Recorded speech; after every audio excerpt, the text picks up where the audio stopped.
You're listening to Florida Matters. I'm Matthew Petty. Tampa Bay residents are mopping up after Hurricane Debby. The storm dumped up to 12 inches of rain in some places. Coming up, you'll hear about Debby's impact and the cleanup. And later in the show, if you're a baseball fan, you've probably been paying close attention to the Tampa Bay Rays' quest for a new stadium. Hear how the Rays are a step closer to breaking ground on that new ballpark and why some residents are pushing back. But first, Hurricane Debby made landfall near Steinhatchee in Florida's Big Bend Monday morning, and on the way it dumped a lot of rain on the Gulf Coast. Roads were flooded, submerging cars and stranding drivers. Divers from the Hillsborough County Sheriff's Office recovered the body of a truck driver whose semi-trailer went off I-75 and into a canal. And the cities of Sarasota, Northport and Fort Myers Beach each declared local states of emergency.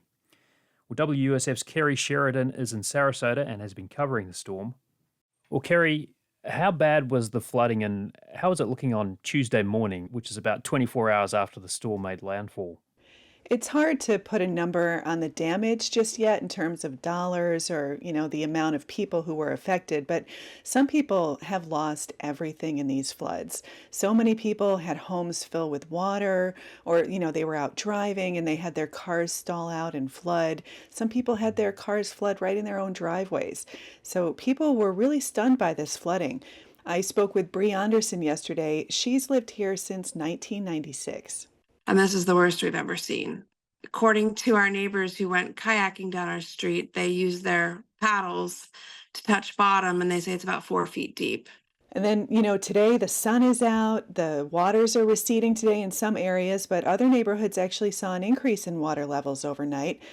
Garbage collection started up, so most roads are open, but officials are still urging caution. There are still some wet patches and debris in the roads.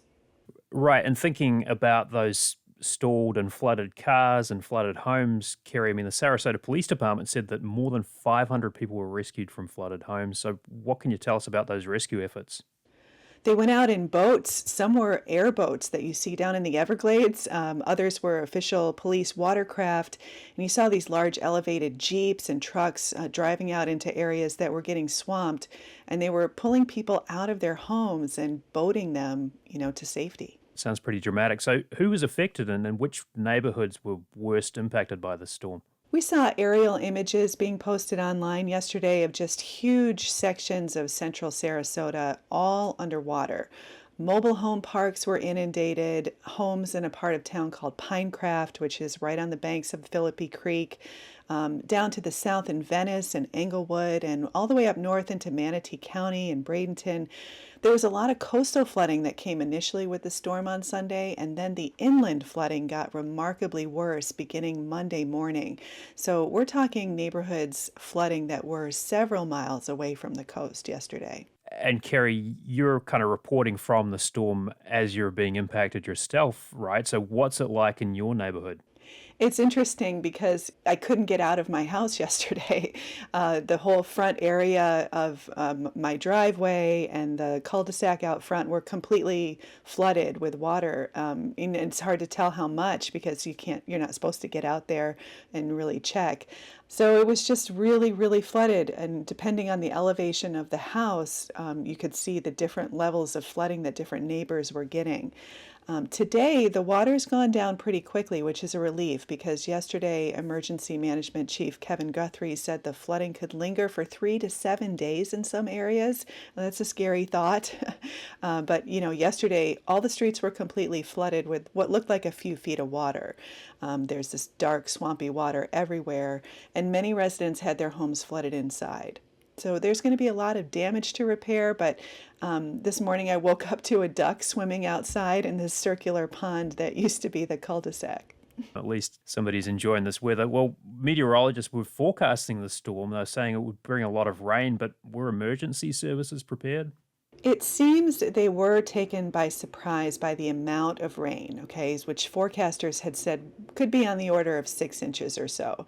In a lot of places, it was double that. Here's Sarasota Fire Chief David Rathman on Monday. Essentially, we've had twice the amount of rain that was predicted for us to have. We have had numerous streets that are flooded. Rathman also made a plea to people not to call 911 unless it was a true emergency, and that's a sign that rescue teams really had their hands full. Another thing to note is that no emergency shelters were open in Sarasota ahead of the storm. No sandbags were given out, but the county did open a shelter Monday afternoon at 5 for those who had to be evacuated from their homes, but that was like after the fact for a lot of people. And some roads were washed away near the barrier islands. Can you tell us more about that? Sarasota County officials are assessing the damage now to some roads. That includes Minnesota Beach Road. They're removing sand and debris this morning, as well as North Casey Key Road to remove debris and begin repairs if they can. And they also say that they've begun a general damage assessment to Casperson Beach Park, including Harbor Drive. We saw images of these posted online over the weekend and yesterday of, roads just crumbling, being washed away by the high surf and just the amount of water. There is a local state of emergency for several cities in the path of the storm. What does that local state of emergency mean for residents in the city of Sarasota, for example? Well, essentially, it's a procedural step. It allows for emergency funding for any necessary repairs that the city has to do, and it just gives city officials a bit more flexibility regarding what they spend, how much, and how they can allocate resources due to the impacts from the storm.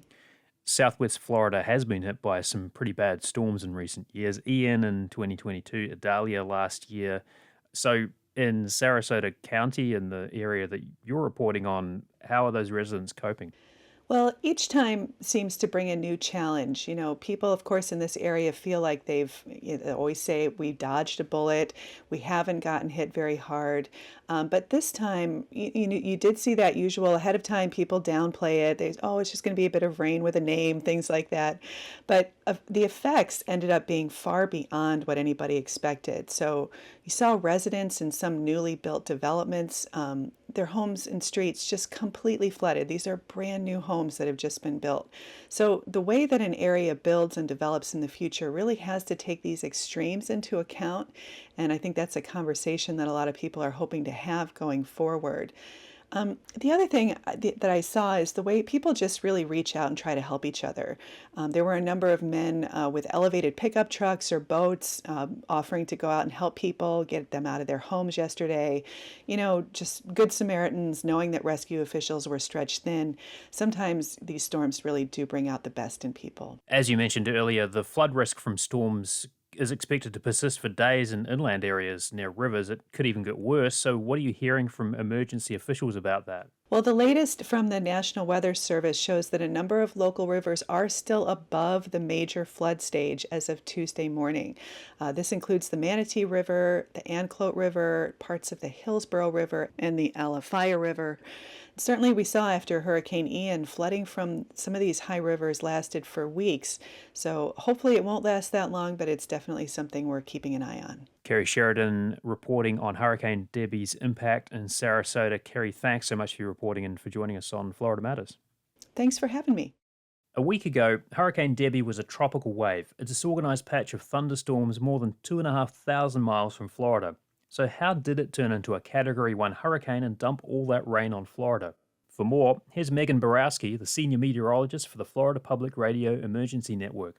Megan, what were the ingredients that made Hurricane Debby what it was? The first thing, that I want to talk about is just how warm the Gulf of Mexico is. We have temperatures of between 85 and 90 degrees. It's a very warm Gulf of Mexico that provides fuel for a developing tropical system. We had very limited shear in the atmosphere as well that allows the thunderstorms to have a nice organized structure and continue to develop. So that certainly helped Debby to organize.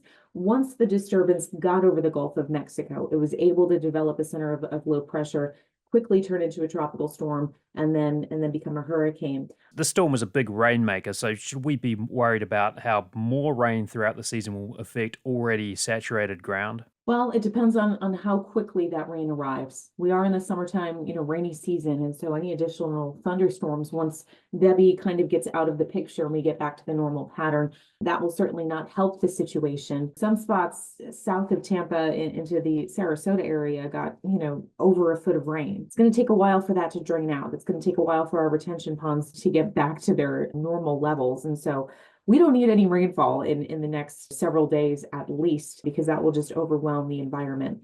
Megan, we are into August now, and this is peak hurricane season, or it's ahead of us at least. So, for people who may be experiencing their first hurricane season in Florida, what can they expect? I would say if you're new to the Florida area and you just rode through Debby, use this storm kind of as your guide to assess, okay, what happened in my immediate area? What do I need to prepare for? Because even though Debby impacted us for several days, the impacts, although they were severe in some parts, they could be much worse if we had a stronger storm directly make landfall.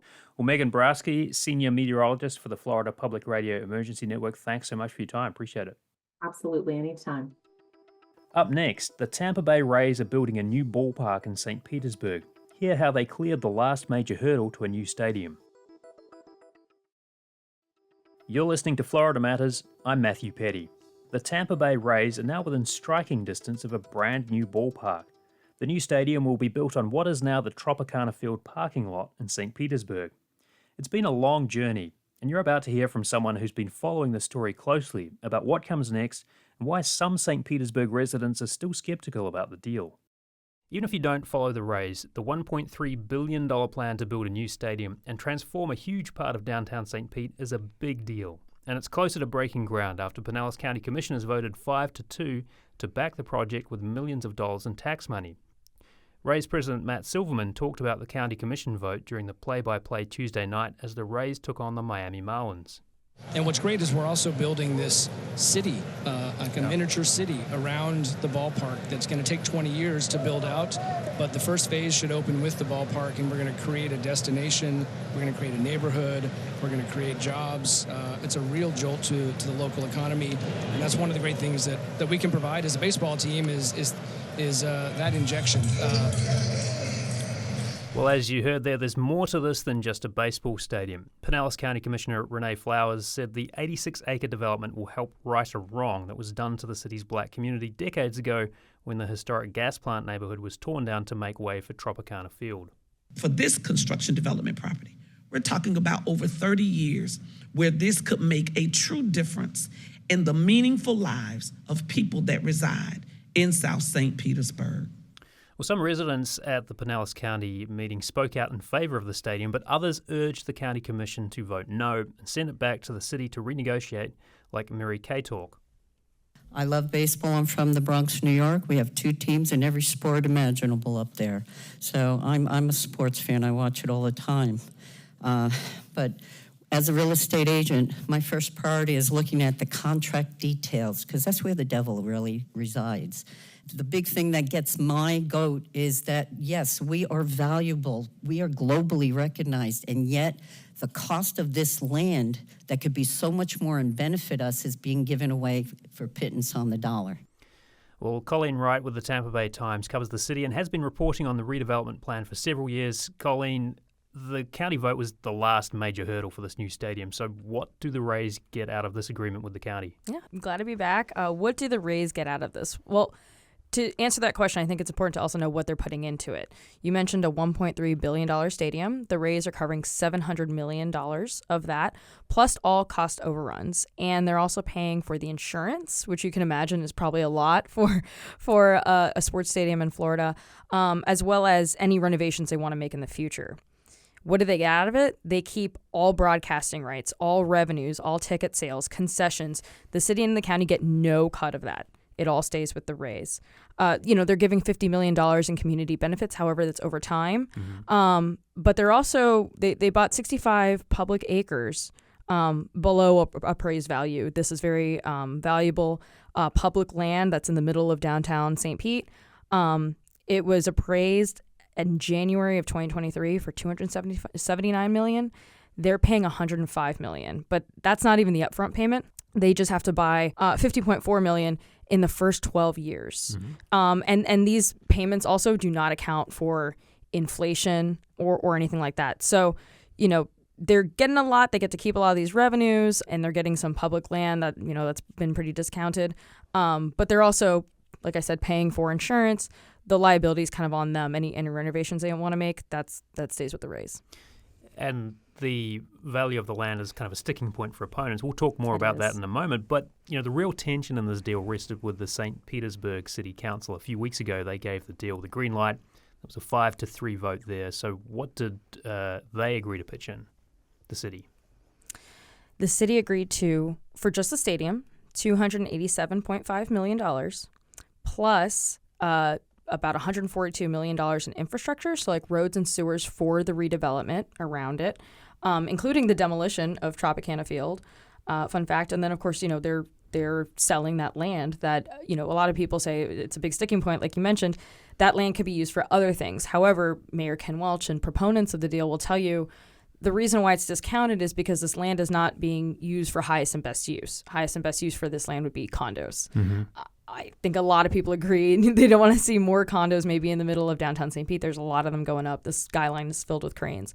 But so they see it as, well, we're discounting it because there's going to be an African-American museum. There's going to be affordable housing. There's going to be, I believe now it's like 12 acres at least of green space.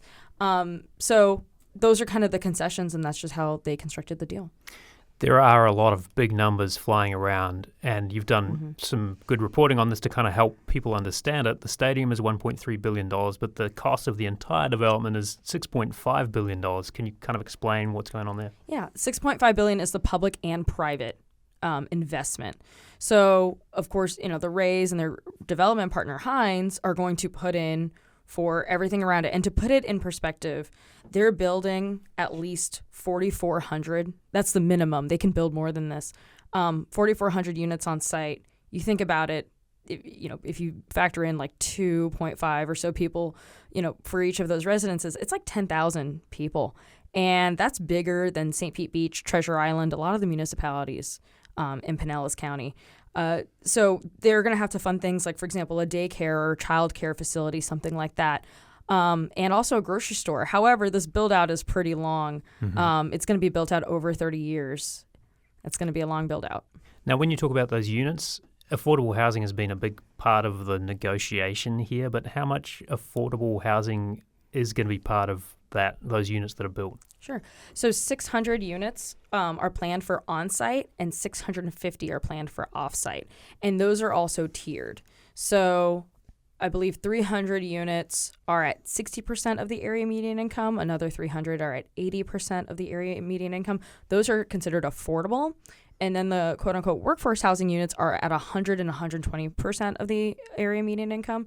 I believe that that's the correct case. But they are kind of divvied up on how much that unit would cost and who's supposed to move in there. But to say where they are, 600 will be on the actual site and 650 will be spread out in the community. And what that looks like is kind of left open. They can convert market rate residences. They can build just their own affordable housing. But there's also ways to, pay instead and not build those housing. And that left a lot of grief with some of these elected officials who did not vote for it. And also, it's also contingent on the Rays and Hines getting still funding for affordable housing in the future at the state, local, and federal level. So the city could still pony up money for affordable housing, and the city says it would have to go through the process of all the other affordable housing projects that come through, but it's not necessarily guaranteed. Right, so it looks good on paper, but there are a lot of asterisks. That is what a lot of critics said and what factored into their vote and what they wanted on the record so that people know. Yeah. Now, another number you highlighted in your reporting was the 17 years it's taken for the Rays to get this far in their bid to build this new stadium. Why has it taken so long? Oof. So it's important to kind of start at the beginning. And so in 2007, the Rays were looking for a new stadium. Tropicana Field was built to lure a baseball stadium, but it's kind of multi-purpose. It's got some drawbacks, right? It took a while for them to actually get a team, right? Yes, it did. Yeah, it was a lot to get a team. And then in 2007, they were like, we want something different. That is when then Mayor Rick Baker was in charge. They looked at Al Lang Stadium, a stadium site on the waterfront. It never really came together. That's where the Rowdies play? The Rowdies play there, yes. Fun fact, owned by the Rays. Interesting. Yeah, the Rowdies are owned by the Rays now. And some people saw that as, is that still at play? And turns out maybe it wasn't. And then, of course, the Rays looked in Tampa and saw some sites there, but nothing ever really panned out. Hillsborough County and Tampa don't really have the coffers that St. Pete and Pinellas County have. it's the county's portion of the stadium is paid for from like the short-term rental taxes and the hotel taxes when you stay there. That's how they're paying for it. But yeah, it's something that it's alluded. St. Petersburg is very different now than it was in 2007. It's a very different city. It's really come into its own. I mean, it's booming. We talked about these like cranes in the sky. Mm-hmm. So also, the Rays were running out. The contract that the city has with the team expires at the end of 2027. So I think it's a confluence of things. It's a confluence of, maybe right timing and right people involved. Maybe you're running out of time. St. Petersburg's very different right now. You also have this idea of like a mixed use development, right? A whole village, a small city, as Matt Silverman put it, around a stadium. Right. And, you've got a politician who, had this idea and came to the table, and I think it all came together. Now, the deal is seen by some in St. Pete, including Mayor Ken Welch, has been a big kind of booster for this as a way to make good on the failure of Tropicana Field to bring up the community around it. There were promises made, those promises were broken, but what are you hearing from people? What have you been hearing from people who understand the history of the gas plant and what the development could do for this part of the city?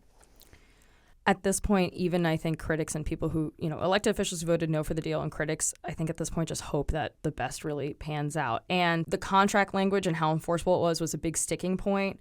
There's a lot in the deal that speaks to some of these broken promises, right? Some of the promises made were that we're going to build a stadium and lure a major league baseball team, and it's going to bring jobs and housing, and none of that happened. Right. So in this agreement, it's voluntary, but they're trying, it's in the contract as aiming for 15% of all hours worked by apprentices and for disadvantaged workers, which can be anyone from like someone on social assistance to a former foster child to a single parent. Now is this like once the stadium is built, like jobs around it, or? Well, it's building them, Gotcha. Construction jobs.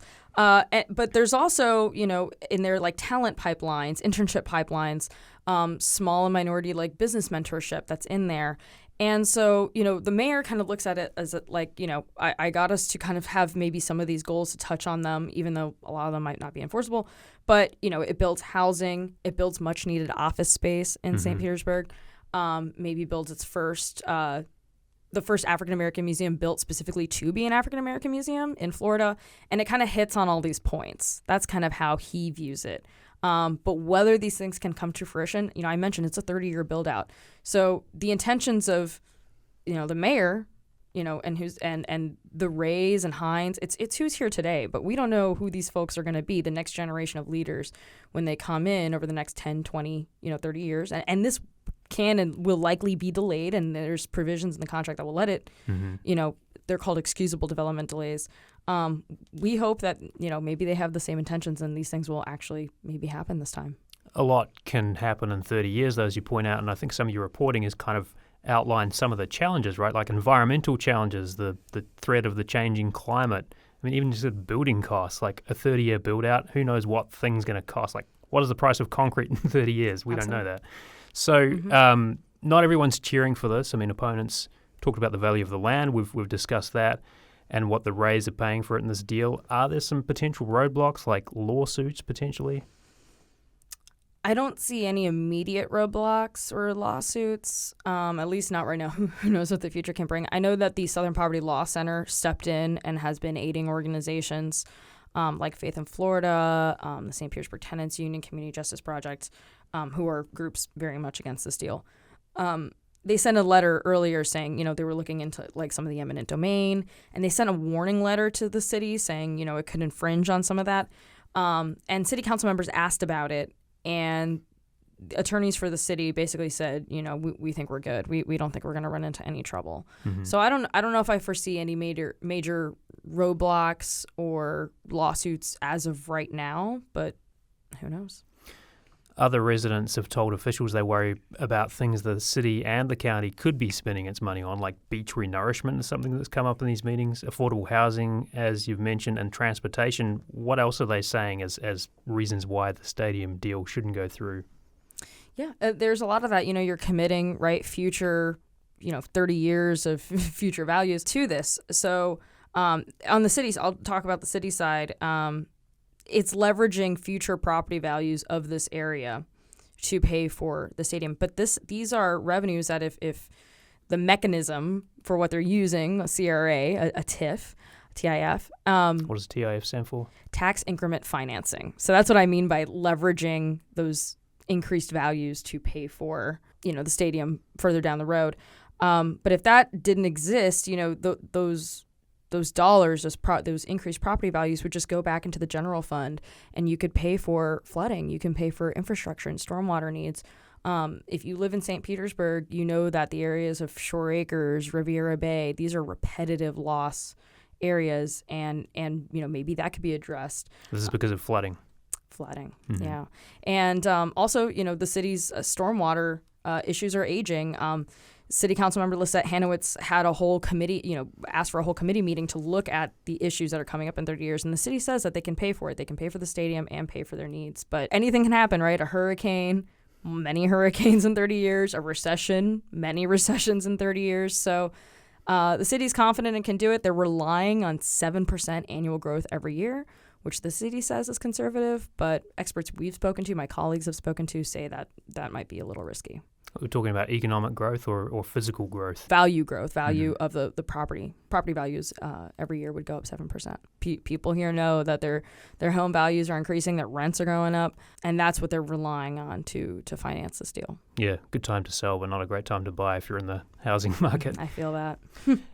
So what happens next? So the city has one small matter that's out. They're trying to rezone about 25 acres or so around Tropicana Field, mostly to the west and south, to match the acres of where basically Tropicana Field is, just to focus more on mixed use, employment centers, office-based things like that, not so much residential, which is what it is right now. So they want to create like a more unified district. And so just with timing, and this vote has been delayed a little bit, and with notice requirements, that meeting was held actually on Thursday. And a council member said that she wasn't ready for it because she wanted to see how the city responded to an HOA president's concerns over traffic. And it was interesting because, this hasn't come up before. It had its first reading. This was the second and final hearing. And now that's delayed. So that's another little hurdle to clear. The developers, the Rays and Hines, could develop without that zoning change. It would just help. And after that, it's going, the designs will have to be finished. Permits will have to be pulled. You can imagine that the permitting process is going to be really intense. But given that all those kind of come together, they're looking at putting shovels in the ground in 2025 in springtime. Colleen Wright is a reporter covering St. Petersburg for the Tampa Bay Times. Colleen, thank you so much. Thanks for having me. That's our show for this week. Florida Matters executive producer is Grayson Doctor. Engineering support from Blake Bass and Jackson Harp. You can find Florida Matters wherever you get your podcasts and watch on YouTube.